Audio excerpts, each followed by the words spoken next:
Começou a gravar, boa noite, então, oficialmente. Gente, é aquele mesmo esquema de sempre. Quando eu começo a compartilhar a tela, eu não consigo mais enxergar o chat. Então, eu preciso que alguém abra o microfone para me falar, tá? Aqui, eu vou começar a compartilhar a tela. Aí vocês me falem se está dando para ver tudo certinho. Se surgir alguma dúvida no chat, alguém faz esse intermédio, essa ponte para mim, por favor. Acho que está dando para compartilhar tudo certo, né, gente? Calma aí aqui. Tá dando para ver certinho? Sim, tudo certo. Tá. Deixa eu fechar aqui. Beleza, então vamos começar com essa primeira questão, né? Que é de 2019, da UFT, tá? E é do primeiro semestre, então, do dia que cobra Ciências Humanas e Ciências da Natureza. Vou aprender também a deixar tudo organizadinho aqui, que eu não consegui. Então, ele fala assim: as queimadas recentes na floresta amazônica. Alguma dúvida? Não? As queimadas recentes na floresta amazônica, a maior floresta tropical do mundo, geram preocupação mundial. Algumas personalidades públicas se referiram a essa floresta como o pulmão do mundo. Sabe-se que ela é importante para o clima do planeta e obriga a enorme biodiversidade. No entanto, o termo pulmão do mundo é incorreto porque a floresta amazônica é um ambiente em clímax ecológico e consome a maior parte do oxigênio nela produzida. Na realidade, os grupos de organismos responsáveis pela maior parte do oxigênio produzido no planeta são as... Aí aqui tem as plantas cultivadas, algas de água doce e algas marinhas. O que vocês colocaram?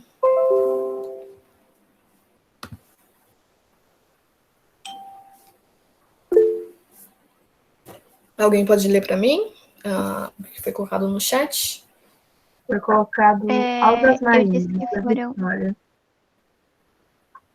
Tá. Eu vi que algumas pessoas colocaram algas de água doce também, lá quando responderam. Mas o correto são as algas marinhas. Ela, então, vai ficar nesse ecossistema oceânico, tá bom? As algas marinhas. E elas vão ser as principais responsáveis, então, por capturar esse CO2, ok, gente? Então, sempre lembrar, são as algas marinhas, não as algas de água doce, tá bom? Aqui, então, na segunda questão, da PUC, o Brasil é um país que se destaca pela diversidade de ecossistema. A seguir estão descritas características de algum desses ecossistemas. Aí está em primeiro. A vegetação caracteriza-se por apresentar tanto espécies de porte herbáceo quanto arbusto e árvores de troncos retorcidos e casca grossa. 2. As chuvas são bem distribuídas ao longo do ano e as temperaturas são relativamente constantes. Grandes árvores são abundantes e absorvem rapidamente os nutrientes do solo, considerado pobre. 3. A vegetação é constituída por árvores de grande porte que acompanham a cadeia de montanhas do litoral. O ambiente é úmido graças aos ventos que carregam a umidade do mar e condensam na forma de chuva e nevoeiros ao subir das montanhas. E a 4, aqui, o ecossistema que apresenta grande biodiversidade é considerado aquele mais devastado do país. Animais ameaçados de extinção, como o mico-leão e a onça-pintada, habitam esse ecossistema. Então, ele quer saber quais podem ser atribuídas à Mata Atlântica as características identificadas pelos algoritmos. E aí, galera? Qual que vocês acham que é? Eu não lembro exatamente o que eu coloquei nessa, mas eu acho que é 2, 3 e 5. 2, 3 e 5? Não, desculpa, 2, 3 e 4. 2, 3 e 4 aqui, tá. Pronto, a Letícia disse que colocou a 3 e a 4 só. A 3 e a 4, tá. Então, vamos ler aqui, ó. Vamos pensar na 1, aqui, que ele fala, cadê a 1? A vegetação caracteriza-se por apresentar tanto espécies de porte herbáceo, quanto arbustos e árvores de tronco retorcidos e casca grossa. Alguém lembra qual que é o bioma que apresenta esses tipos de características? Não é a Mata Atlântica. É o Pampa? O Pampa, vamos lembrar então como que era o Pampa. O Pampa, ele está localizado mais na região sul, né? A maior parte deles é herbáceo, realmente. Aí a gente vai ter um clima bem frio nesse local. Mas aqui ele fala aqui, ó, de árvores de troncos retorcidos e casca grossa. No Pampa, será que ele ia precisar desse tipo de adaptação? Porque ele não era um ambiente seco, né? Aí qual que era o bioma que pegava fogo de uma forma natural? O cerrado, isso mesmo. Então, o cerrado, ele pega fogo de forma natural, então ele precisa dessa adaptação de troncos retorcidos e a casca grossa, né? Porque vai ocorrer a morte na parte exterior, mas no seu interior da árvore ela vai estar viva ainda. Então, vamos para 2. As chuvas são bem distribuídas ao longo do ano e as temperaturas são relativamente constantes. Grandes árvores são abundantes e absorvem rapidamente os nutrientes do solo, considerado pobre. E aí, e esse daí? De qual bioma ele está falando? O que vocês acham?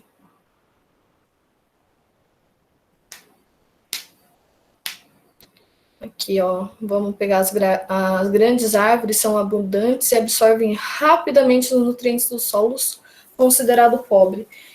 Vocês acham que o solo... Do mangue? Mangue? Tá, o mangue é um tipo de ecossistema do bioma da Mata Atlântica, né? Ele não é um bioma em si, ele é um ecossistema do bioma.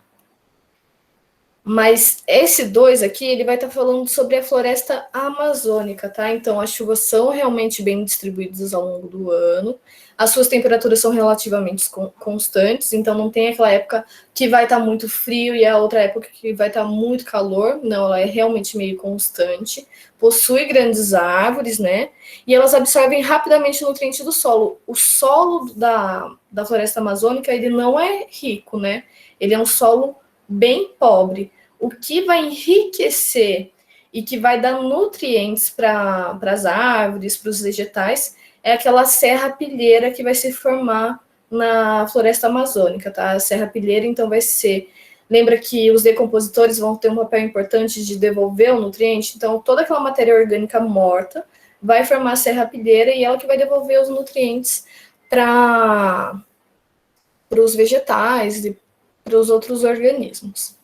Aí a 3 ele fala, a vegetação é constituída por árvores de grande porte que acompanham a cadeia de montanhas do litoral. O ambiente é úmido graças aos ventos que carregam a umidade do mar e condensam na forma de chuva e nevoeiros ao subir das montanhas. Esse aqui a gente vai estar falando, então, da Mata Atlântica, tá? Então, fala aqui, ó, litoral várias vezes. Realmente, lembra quando eu falei que vai ter aquelas subidas daquelas montanhas, né?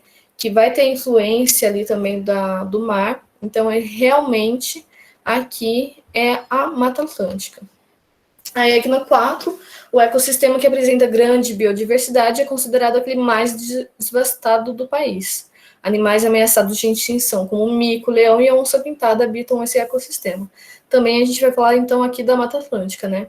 Lembra que por ser uma região litorânea, desde quando teve a invasão do Brasil, ela começou a ser desmatada, até hoje ela é muito desmatada para a criação de pousadas, prédios, para os locais, né, de praia serem um local para as pessoas irem, então ela é muito desmatada.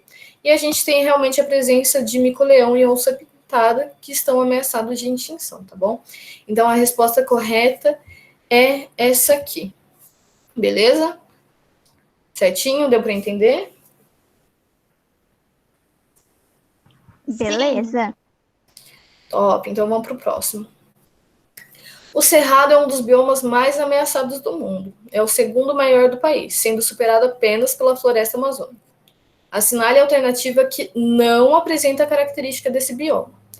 Então, grande número de espécies endêmicas. O que são as espécies endêmicas? São espécies que são naturais de uma região, né? Então, elas são só daquele local, elas não estão distribuídas ao longo de vários lugares. Não, ela só é de uma região, tá bom? Então, essa aqui tá certa. Ambientes chamados igapós. Vamos lembrar, então, de onde são esses ambientes chamados igapós? Alguém lembra? É da Mata de Igapós, Tá, que vai estar localizado em qual bioma? na Floresta Amazônica. Perfeito. Alta. Então, essa aqui, né? Ela não tá certa, ela não fala sobre o cerrado, então a resposta seria essa. Alta diversidade de espécies tem. Sólidos ácidos com alta concentração de alumínio também é correto, até porque o solo do cerrado ele é meio avermelhado, e isso se dá pela alta concentração de alumínio e o longo período de seca. Então, a resposta aqui seria essa aqui. A floresta atlântica é um dos biomas brasileiros que apresenta maior diversidade, tanto de vegetais quanto de animais. A alta diversidade é atribuída à reduzida exploração humana. E aí? É verdade ou é errado essa afirmação aqui? É falsa. É falsa, né, gente? Então, aqui. Fala que a alta diversidade é atribuída à reduzida exploração humana? Primeiro que não, né? A alta diversidade, ela é toda daquele rolê adaptativo, né? Porque tem muita água, então isso vai favorecer essa diversidade grande. E não há uma reduzida exploração humana, pelo contrário, né? Ela é muito explorada. Vamos para a próxima, então. Tanto uma área de grandes dimensões como a Mata Atlântica, quanto uma pequena poça de água podem ser considerados um ecossistema, pois ambos apresentam apenas uma população. Isso é verdade? O que é a população mesmo? E aí? Alguém consegue falar para mim o que é a população? Que a gente viu na primeira aula, a gente relembrou um pouco na segunda. Uma população. O que seria uma população? Seria um conjunto, né, de mesma espécie. Tá bom? Isso vai formar uma população. Mas não é verdade, porque um ecossistema ele não forma por apenas uma população. Nos dois casos, não existem componentes bióticos. E aí, esse aqui tá errado também, né? Porque tem que ter. A gente vai ter sempre nos ecossistemas e biomas fatores bióticos e abióticos. Apenas seres heterotróficos em ambos. O que são os seres heterotróficos? Alguém consegue me falar? Lembra? São os que não produzem seu próprio alimento. Perfeito, exatamente. Então, são os organismos que precisam se alimentar de outros organismos. Em ambos, há interação de fatores bióticos e abióticos. Então, lembrar, né? Bióticos são de vidas, os animais, os vegetais, e os fatores abióticos, como o clima, os fatores físicos, os fatores químicos, tá bom? E eles não podem ser considerados ecossistemas. Eles podem ser considerados ecossistemas sim, né? Lembra que os ecossistemas eles vão desde microecossistemas até macroecossistemas. As plantas da caatinga possuem algumas características particulares, como folhas transformadas em espinhos, cutículas altamente impermeáveis, caules suculentos, raízes profundas e etc. Essa descrição se refere ao que definimos como. E aí? Xeromorfismo? Isso. Exatamente, né? Então a gente vai ver que a característica da caatinga são plantas xerófitas, né? Então, cheiros de seca e filas de planta. Então, plantas adaptadas a esse período, esse ambiente seco. Caducifolia. Caducifolia são aquelas adaptações que em ambientes secos ou de inverno, as folhas das árvores vão cair, para que ocorra, né, um menor gasto de água. Então, não. Convergência adaptativa seria essa adaptação que as plantas, os animais, eles precisam ter para um local, então essa poderia causar uma certa dúvida. E mimetismo vem de imitar. Algumas plantas Pode ser que ocorra um mimetismo, mas em sua maior parte é um comportamento animal, tá bom? As paisagens são dominadas por vegetação baixas e amplamente esparsas. As plantas abrangem suculentas, cactos e euforbiáceas, arbustos profundamente enraizados e ervas que crescem durante o período úmido infrequente.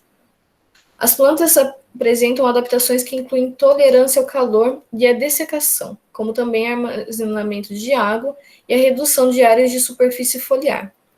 São comuns defesas físicas, como espinhos, e defesas químicas, como toxinas nas folhas de arbustos. A descrição acima refere-se ao bioma terrestre denominado. Vamos voltar aqui rapidinho, ó. Qual que é a característica desse ambiente aqui? É um ambiente que tem bastante água? Como que é? Ele tem pouca água. Ele tem pouca água, é calor, né? Então ele passa por essas adaptações, onde ele fala que armazenamento de água. Então, se ele precisa armazenar água, é porque ele não vai ter água em sua maior disponibilidade, tá bom? E aí, dentro dessas aqui, qual que vocês colocaram? Deserto. Deserto. Mais alguém colocou alguma diferente? Deserto também. Deserto também. Tá. Algumas de vocês, eu vi que alguns colocaram savana, tá? A savana, vamos lembrar, no Brasil, qual que seria o bioma mais próximo da savana, né? Que a gente vai ter a savana africana, mas no Brasil a gente vai ter o cerrado, que ele é o mais próximo de savana, né? Algumas pessoas até falam que é a savana brasileira. É um local também que é calor, sim, mas ela não é de tão seco quanto no deserto. Então aqui a gente vai ver que vai ter as cactáceas, as suculentas, vai ter aquela formação da folha em espinho, tudo isso para armazenar água, né? Para não ter tanto gasto de água. Então o correto aqui é o deserto, tá bom? Aí essa aqui assinale com verdadeiro ou falso, conforme seja verdadeiro ou falso que é dito sobre o mangue. Então vamos lembrar lá o mangue, um ecossistema do bioma da Mata Atlântica. No mangue, quando a maré está baixa, a água salgada prevalece no rio. Mas quando a maré sobe, a água se torna salobra. O solo iodoso dificulta a fixação da planta no mangue e, por esse motivo, elas desenvolvem estruturas denominadas raízes escoras ou aéreas, que se aprofundam na lama até conseguirem se firmar para suportar a entrada de marés altas e enxurrada dos rios. Poucos peixes e crustáceos marinhos desovam no mangue, pois é um ambiente bastante diverso, pobre em oxigênio, com elevado número de predadores. A vegetação do mangue é chamada de halófila, pois suas plantas são adaptadas à constante variação de sal na água e no solo. Então, a sequência correta de cima para baixo é... E aí? Eu acho que é FV, FV. Tá. E aí? Mais alguém? Alguma opinião diferente? Não? Vou considerar que não, hein? Então, é essa mesma, FV e FV. Vamos ver o porquê? Então, aqui, ó. Vamos começar de cima para baixo aqui, né? Cadê? No mangue, quando a maré está baixa, a água salgada prevalece no rio, mas quando a maré sobe, a água se torna salobra.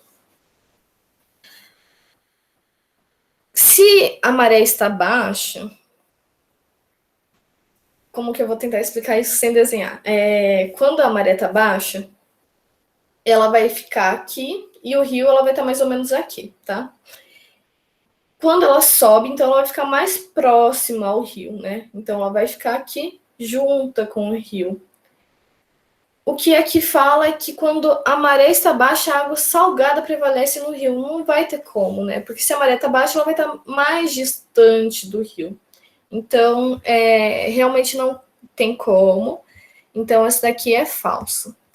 O solo iodoso dificulta a fixação das plantas no mangue, por esse motivo elas desenvolvem as raízes escoras, né? A gente viu sobre as raízes escoras. Também tem isso, né, do solo iodoso, mas lembra que vai ter sempre essa movimentação da maré, então quando a maré sobe, o rio tende a subir, quando ela baixa, o rio baixa, também vai ter essa movimentação, e por conta dessa movimentação e desse estresse que a planta passa, então ela desenvolveu essas raízes para escorar realmente no solo, tranquilo? Poucos peixes e crustáceos marinhos desovam no mangue, pois é um ambiente bastante diverso, pobre em oxigênio, com elevado número de predadores. Não, isso não é verdade, né? Tem realmente bastante desova nesse local, ele é bastante importante por isso, né? Lembra que tem as tartarugas também, elas vão fazer a desova nessa região. É um ambiente que ele tem que ser muito preservado justamente por ser esse local de desova de animais que são marinhos também, tá bom? Ele não é pobre em oxigênio e com elevado número de predadores não tem como a gente saber, né? Porque assim, pode ter elevados números de predadores? Pode, mas qual que vai ser a consequência para esse ambiente? Não vai fazer muito sentido para caracterizar o bioma. E a vegetação do mangue é chamada halófila, né? Então vamos lembrar das adaptações, né? Ou até, será que eu abri aqui? Não, deixa eu ver. Não abri aqui. Que eu ia mostrar de novo aqui aqui as adaptações, então, que no manguezal, né? Cadê? Ela passa aqui por causa dessa salinidade, por causa dela estar sempre em regiões com bastante água. Então, aqui, ó, aqui, né, as raízes escoras, e aqui, ó, as lentícilas, então, né, os órgãos de arejamento, que é justamente por conta dessa adaptação no solo e na água, tá bom? Então, correto essa aqui.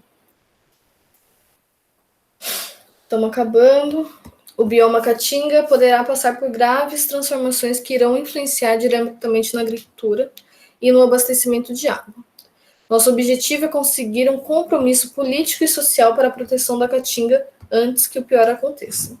A caatinga é um dos biomas brasileiros mais ameaçados pelo uso intempestivo de recursos naturais. As maiores extensões da área em processo de desertificação do Brasil, com perda gradual de fertilidade do solo, estão localizadas no semiárido, local onde se encontra o bioma. Resultado de combinação de cultivo inadequado da terra e as variações climáticas. Então, aqui é a Conferência do Rio+20, é uma conferência que costuma acontecer para se discutir sobre o meio ambiente. Sobre a caatinga, pode-se afirmar corretamente que é. E aí, galera, o que pode afirmar? Quem respondeu, o que colocou? Que é uma área caracterizada principalmente pela predominância de espécies vegetais adaptadas ao estresse hídrico. Perfeito. Gente, aqui foi uma das questões que aconteceu um problema que eu não consegui entender. Eram para ter 4 respostas aqui. Saiu tudo zoado aqui, ó. Essa aqui, tá? Mas tá certo. Então, ela passa por esse estresse hídrico, né? Então, é um local de muita seca. Esse estresse hídrico fala justamente disso, né? Que é um local de seca, por isso que passa por esse estresse, e elas passam por essa adaptação. Ela não está concentrada apenas na região nordeste do Brasil, tá? Não vai possuir uma grande diversidade vegetal, até por causa de todo esse estresse. E aqui também não. Nossa, saiu tudo errado isso daqui. Foi a primeira parte dessa. Enfim, essa parte, essa segunda questão, essa segunda resposta aqui está correta. E aí vamos para a última. Então, o manguezal, também chamado de mangue, é um ecossistema costeiro de transição entre os ambientes terrestres e marinhos. O solo do manguezal caracteriza-se por ser úmido, salgado e iodoso, pobre em oxigênio e muito rico em nutrientes. Assinale a alternativa que apresenta o tipo de raiz que está adaptada ao solo do manguezal e a função que ela exerce. Raiz tuberosa. Alguém sabe o que seria a raiz tuberosa?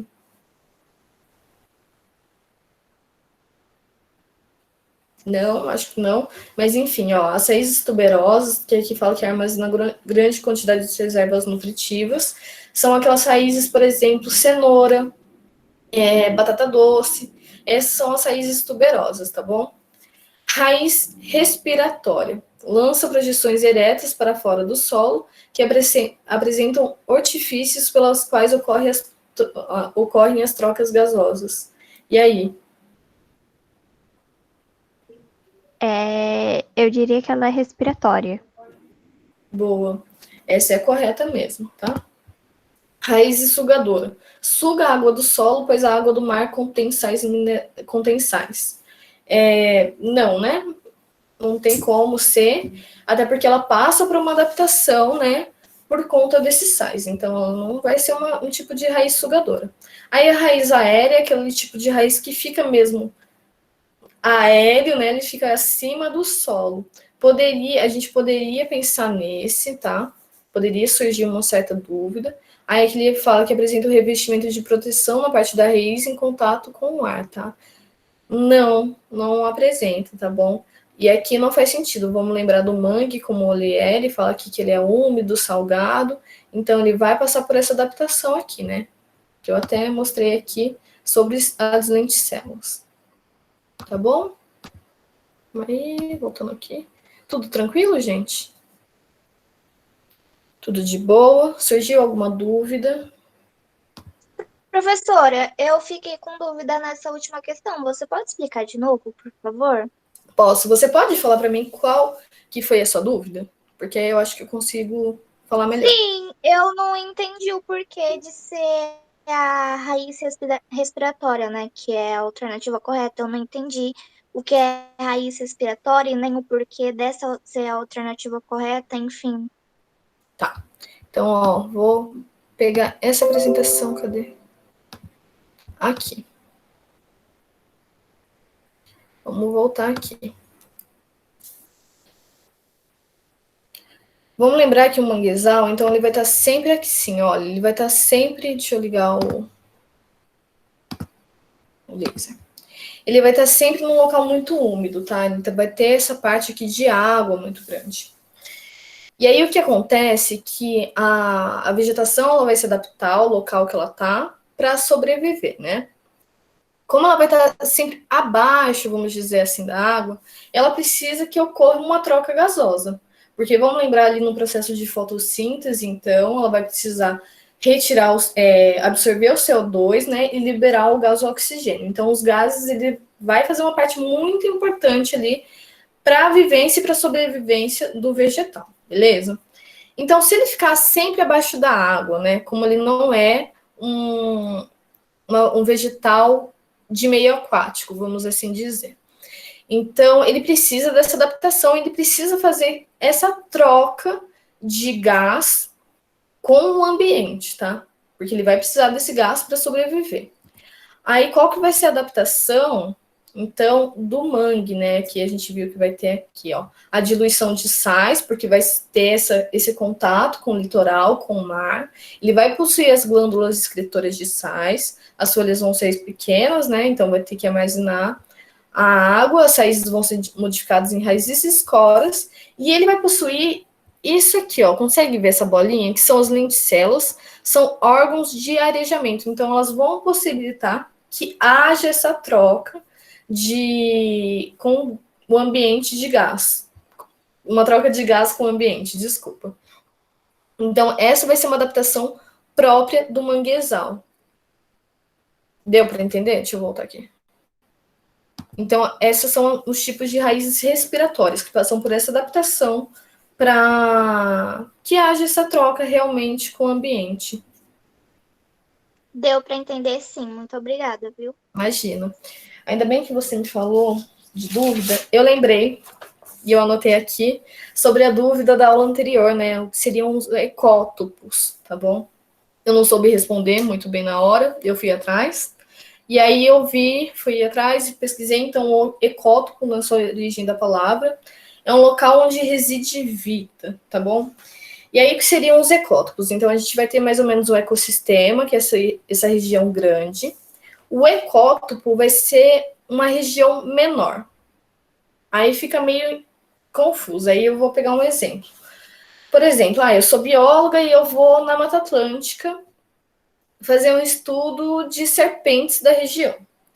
Mas se eu for fazer um estudo da região inteira, ou, tipo, por exemplo, do bioma inteiro, de um tipo de ecossistema, como o manguezal, é muito grande. Eu não vou conseguir fazer um estudo desse local todo.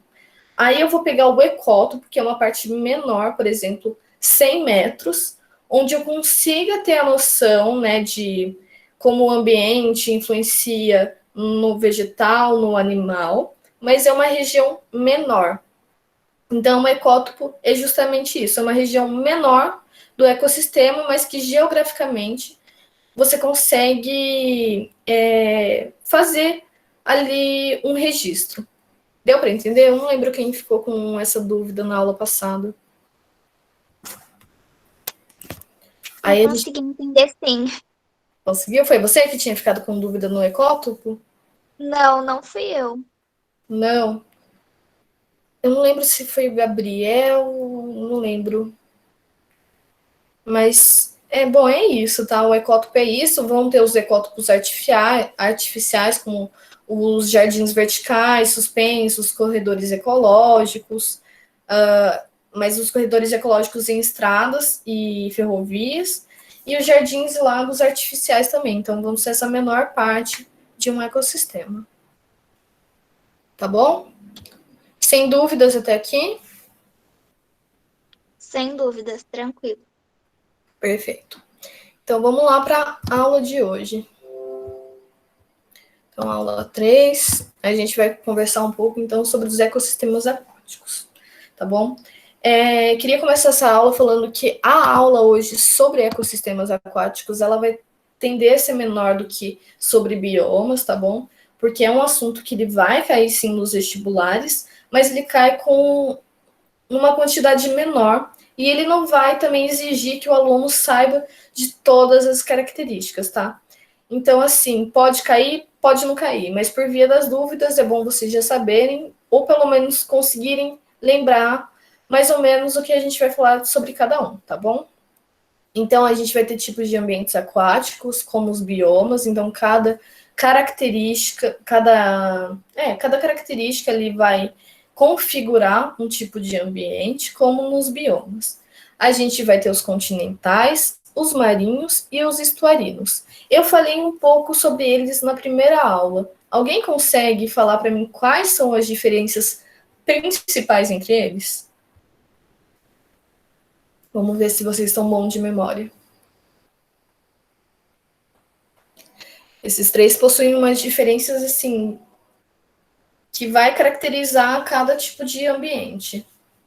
Ou pelo nome mesmo, marinhos, estuarinos, continentais. E aí? Se ninguém também conseguir só falar, não sei. Só para ter uma noçãozinha. Eu não lembro pelo não, professora. nome... Oi, pode falar, Milena. Não, só ia falar que eu não lembro. Alguém ia falar pelo nome? Pelo nome, eu diria que o continental, ele divide o pedaço de terra de outro. Então, ele serve como uma ponte ali, como uma península. Tá. Os marinhos, eu acho que eles são definidos pela salinidade da água. Uhum. E os estuarinos, eu não faço ideia do que seja. Tá. Você falou uma coisa muito importante sobre os marinhos, né? Que é sobre a salinidade da água. Então, eles vão ser divididos justamente nisso. Deixa eu colocar só o fone por causa desse trem que fica passando. Aí dá uma abafada no som. Vocês estão me ouvindo bem? Tá tudo certo? Sim. Beleza. Então, você falou uma coisa realmente que é uma característica, né? O marinho aqui ele vai possuir o sal, ele vai ter uma salinidade.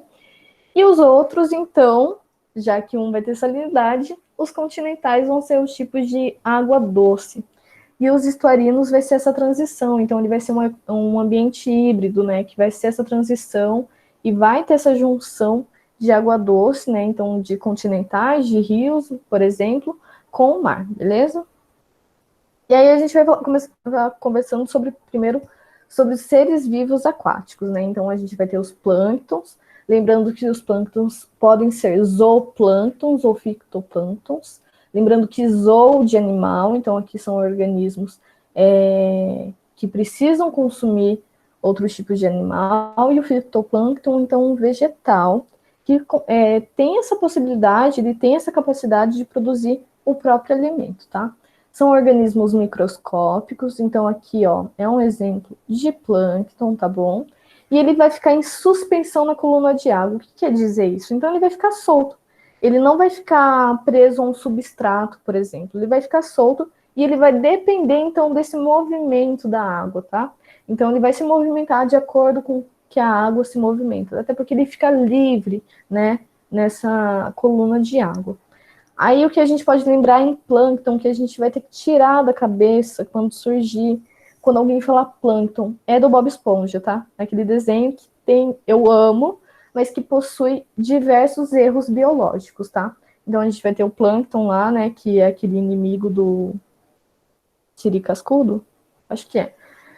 Ele vai estar ligado, né, ele vai ficar andando ali junto com os outros bichinhos, ele vai ficar preso a um substrato, o que não é verdade. Então, o plâncton ele vai sempre estar livre, tá? Ele vai ficar suspenso nessa coluna de água.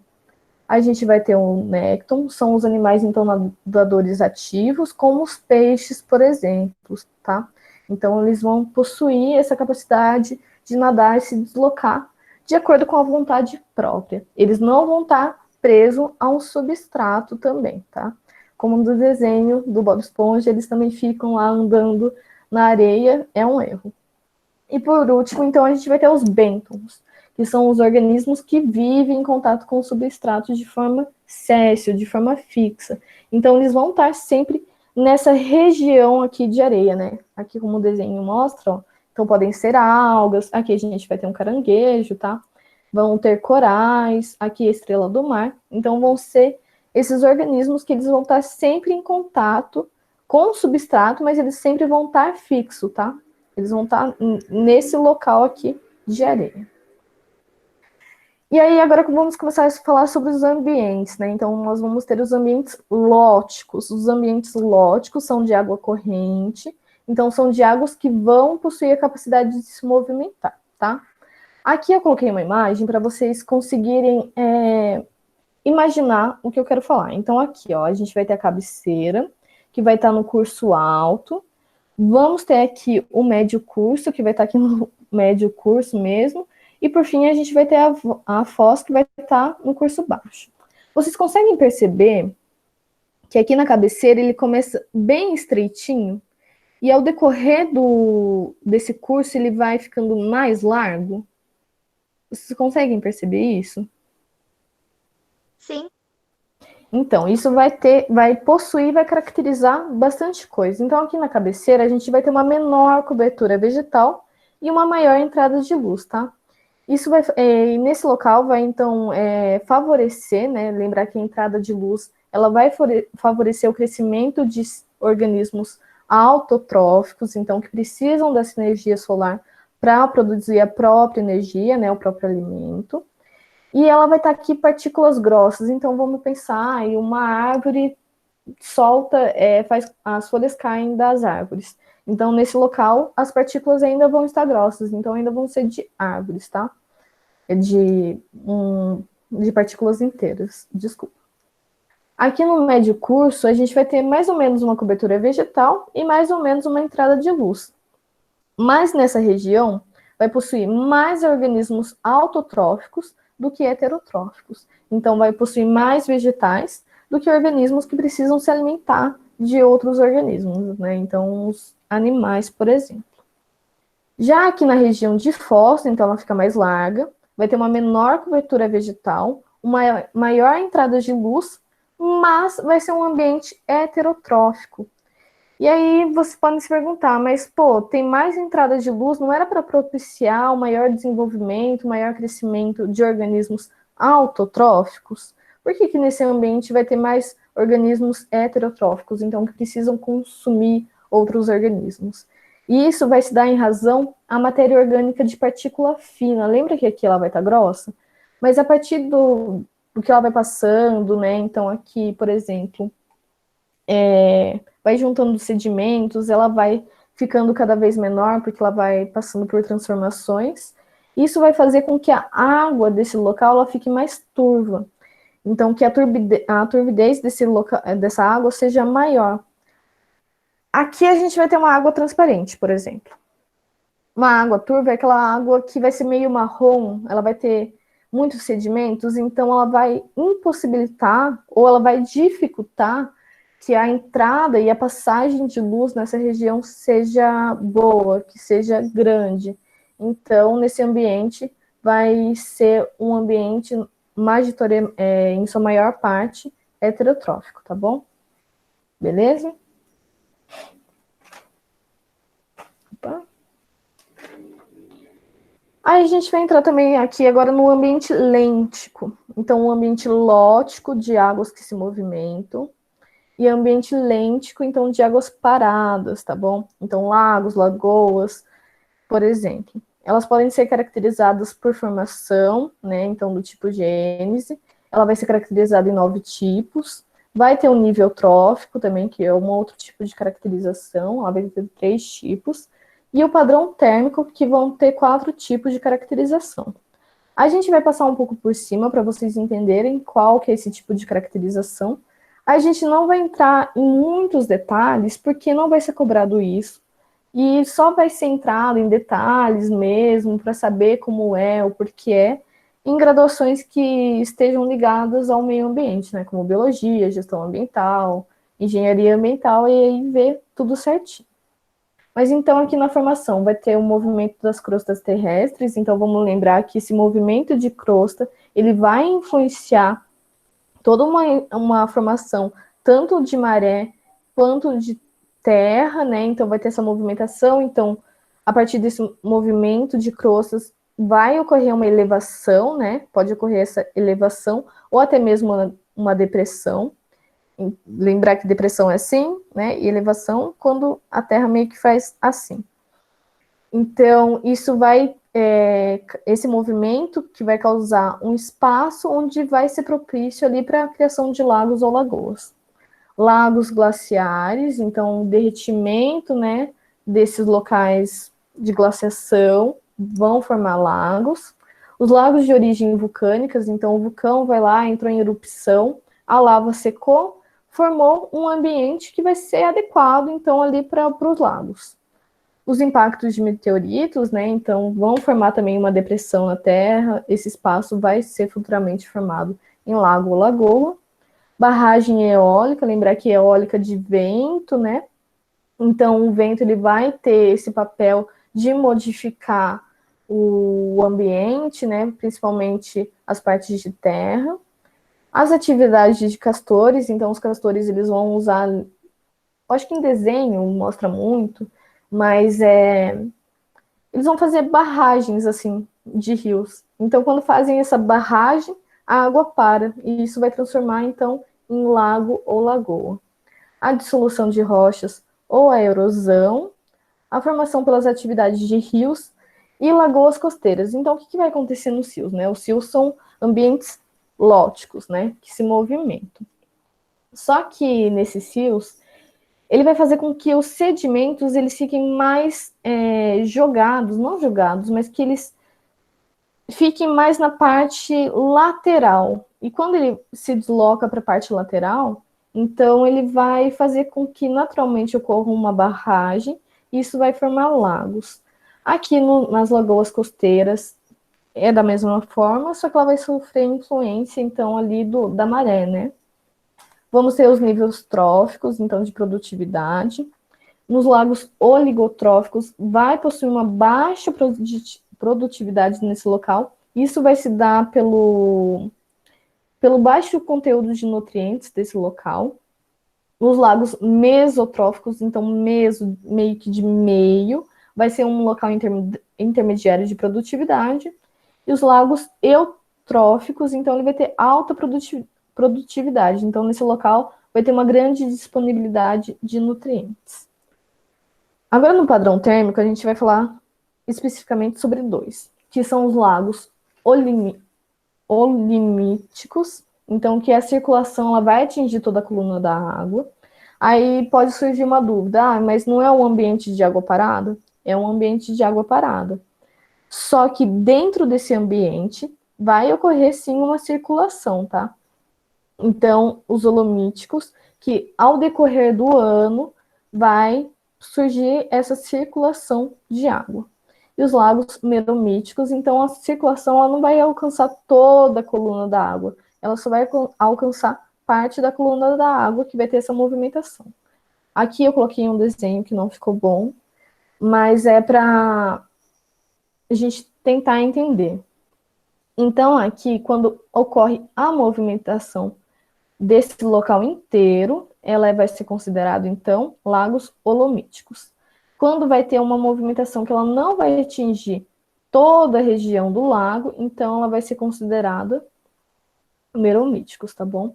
E isso vai fazer com que aconteça, então, algumas consequências e algumas adaptações, né? Se não há uma movimentação muito grande, nesse local é difícil, então, que haja organismos, tá bom?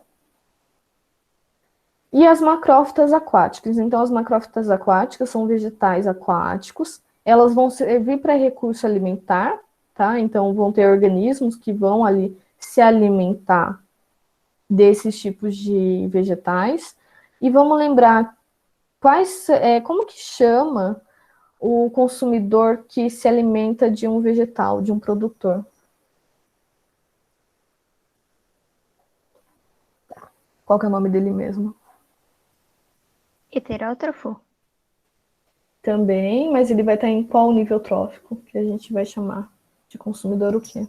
Ele se alimenta de quê? De De... decompositor?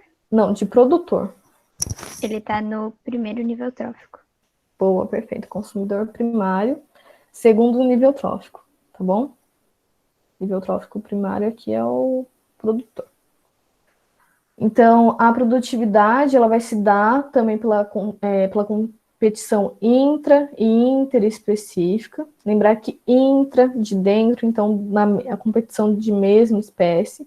E inter, então, vamos pensar de um voo internacional, então fora, né, de espécies que não estão fora ali, então, de espécies diferentes, tá?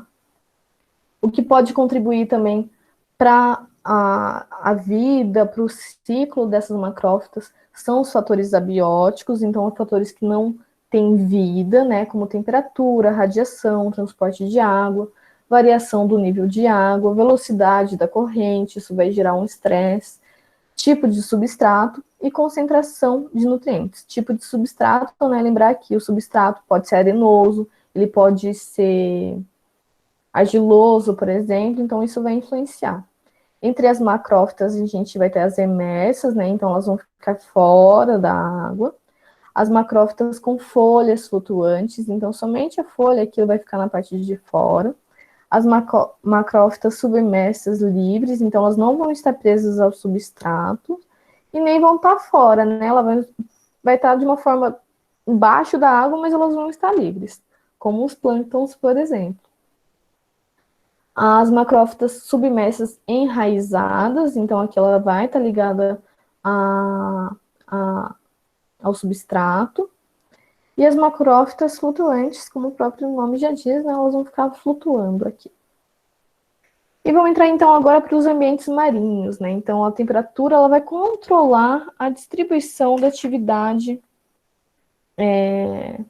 dos organismos. Isso vai se dar, ela vai ocorrer porque ela vai alterar a densidade, a viscosidade e a solubilidade do oxigênio nesse local, tá? E isso vai fazer com que os aspectos biológicos e característicos sejam específicos para cada local. A gente vai ter a zona eufótica aqui.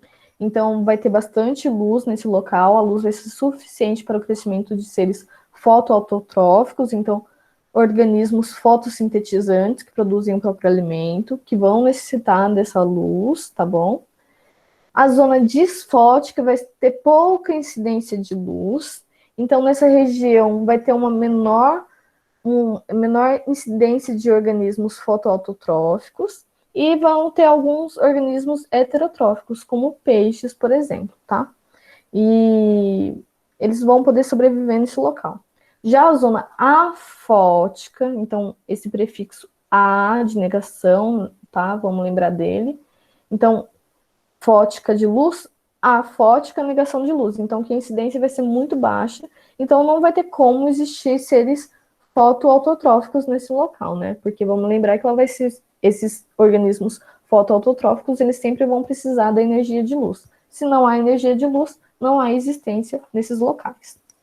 A pressão, ela também vai caracterizar esse ambiente marinho, porque vai ocorrer um aumento de CO2 na água, e na água do mar, ela vai se transformar em ácido carbônico, tá bom? Isso vai fazer com que haja um aumento de solubilidade de carbono de cálcio. Isso é mais a parte química. Qual que vai ser a implicação biológica para todo esse rolê aí? A implicação biológica vai ser que animais eles vão ter estruturas mais frágeis onde a pressão for maior, tá bom? A nível de curiosidade, a Lua ela vai influenciar na cheia da maré. Então, deixa eu ver a hora aqui. Ela vai influenciar na maré ela vai influenciar na cheia da maré, então pescadores, navegadores, eles sempre vão se basear na Lua, né? Então, dependendo da Lua, a maré vai estar mais cheia, dependendo de outra Lua, a maré vai estar mais baixa. E a zonação é de zona mesmo, tá? Então, zonas localizadas ali. A gente vai ter a supralitoral, então ela sempre vai estar fora da água, mas mesmo assim ela vai sofrer uma influência, né, pelos respingos ali da sua maré. Vai ter um mesolitoral, então de meio. Ela vai estar embaixo da ela vai ficar numa região abaixo da maré quando a maré estiver alta, mas ela vai estar fora da maré quando a maré estiver baixa. E o que vai acontecer nesse local? Então, os organismos desse local, que vivem nesse local, eles vão poder passar por uma adaptação. Então, eles vão se adaptar para essa região onde ela vai estar embaixo, uma hora vai estar embaixo, outra hora vai estar fora da maré, ou ela vai também se movimentar de acordo com a maré, beleza? E a infralitoral, então ela vai estar sempre embaixo da água, tá bom? Ela vai estar sempre submersa nessa região. E nesse local, então, que ela vai estar sempre embaixo da maré, vai ter uma relação biológica que a gente vai ver na outra aula, que aí igual pode ser harmônica ou desarmônica, mas principalmente nessa zona infralitoral, a relação ela vai ter em sua maior parte a herbivoria, a competição, que vão ditar, então, o que vai determinar para a distribuição do organismo nesse local, tá bom? Aqui, um desenho para vocês verem. Então, aqui, ó, supralitoral sempre fora da maré. Esse mesolitoral, essa região aqui, então, quando a maré está alta, ela vai ficar submersa, mas quando a maré estiver baixa, então ela vai ficar fora da água. E a maré baixa aqui, né, sempre embaixo da água. E por último, então, eu acho que tá, que horas são? Vamos acabar um pouquinho antes. Os ambientes estuarinos, então esse local de transição, né, onde vai ter água doce e água salgada, tá bom? Ele vai ser pobre em números de espécies residentes, então de espécies que são endêmicas no local. E por que ele vai ser pobre dessas espécies? Porque vai ser um estresse muito grande para esses organismos, né? Vamos pensar, então, que vai ter uma movimentação muito grande nesse local, vai ter aqui a entrada de água com salinidade e aqui água doce. Então, não vão ser todos os tipos de espécies que vão se adaptar a esse tipo de ambiente, tá bom? A turbidez da água, ela vai ser bem turva, né, quando ela estiver mais distantes da maré, e quanto mais próxima a maré, ela vai ficando mais clara, mais transparente, tá bom? A fauna ela vai se adaptar a essas condições, lembrar que a natureza então ela sempre vai tender ao equilíbrio, então ela vai se adaptar a essas condições. Vamos ter os animais marinhos, por exemplo, os estenoalinos, eles vão se adaptar a essa região, tá bom? Então, eles vão tolerar essa... Opa, errei aqui, ainda bem que eu tenho uma cópiazinha. Eles não vão tolerar. Então, apaga o que eu disse. Os estenoalinos, eles não vão tolerar a mudança de salinidade, tá bom? Então, eles não vão se adaptar ao local. Já os eurialinos, eles vão se adaptar e eles vão tolerar, então, essa mudança de salinidade. Nos organismos de água doce, vamos ter as deutecicolas, vão ser organismos que não vão tolerar de forma alguma a variação que vai ocorrer de salinidade nesse local. Já os estuarinos, então, vão ser organismos que residem no estuário, então eles se adaptam e eles vão tolerar essa variação de salinidade que vai acontecer no local. E o plâncton, como a gente falou, vai depender então da turbidez da água. Quanto mais alta a turbidez da água, vai ter uma menor incidência, uma diminuição na produtividade de plâncton, né? Então, quanto mais turva, a água vai ser mais escura, menor a incidência de luz, então não vai ter como, né, que tenha uma alta produtividade de plâncton.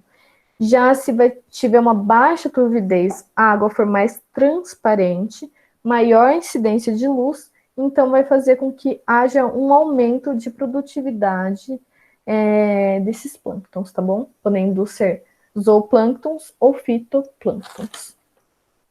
O que eu preparei para a aula, gente, era isso. Deixa eu voltar aqui.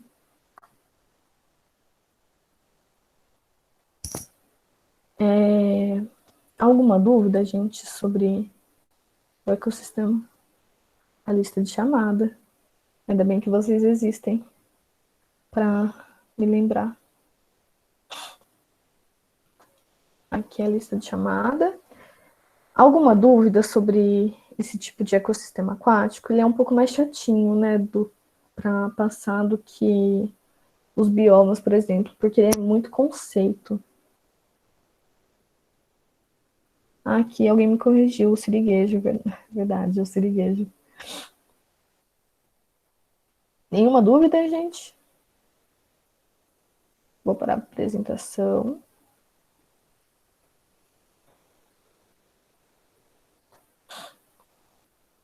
Certinho? Deu para entender mesmo, gente? Não surgiu nenhuma dúvida.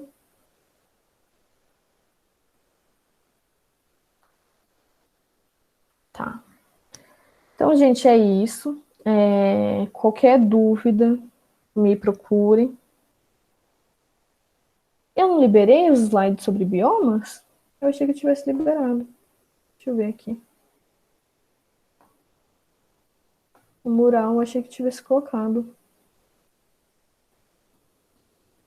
Não coloquei. Achei que tivesse colocado e não coloquei. É uma confusão que eu fiz. Vou colocar já agora, tá bom? E eu já vou liberar agora logo em seguida esses slides também. Vou fazer em forma de formulário, então, as questões, e vou colocar lá. E é legal que vocês façam. Só uma coisa, eu não vou conseguir retornar para vocês como eu retornei na primeira vez, né? Que eu coloquei lá a nota, o quanto acertou. Porque quando eu vou entrar lá, mostra que vocês fizeram, mas não devolvem para mim. Tranquilo? Não parei a gravação, oh meu Deus. Achei que tivesse parado. Ai, que fofa, imagina.